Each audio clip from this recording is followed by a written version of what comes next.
শয়তান যখন আদম আলাইহিস সালামকে সিজদা করলো না, তখন তাকে অভিশপ্ত করা হলো, তাকে জান্নাত থেকে বিতাড়িত করা হলো। এরপর শয়তান মানুষের কাছ থেকে প্রতিশোধ নেওয়ার জন্য প্রতিজ্ঞা করলো, সে মানুষকে পথভ্রষ্ট করেই ছাড়বে, তাদেরকে জাহান্নামে প্রবেশ করিয়েই ছাড়বে।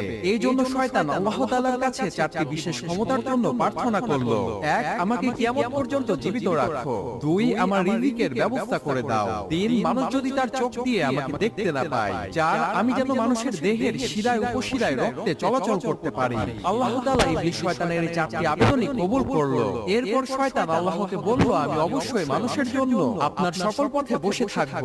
তাদেরকে আমি সামনের দিক থেকে, পেছনের দিক থেকে, ডান দিক থেকে, বাম দিক থেকে আক্রমণ করব।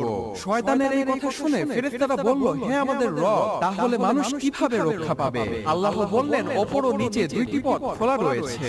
মানুষ যখনই দুই হাত উপরে উঠাবে বা নিচের দিকে মাটিতে কপাল দিবে, তখনই তারা শয়তানের হাত থেকে রক্ষা পাবে।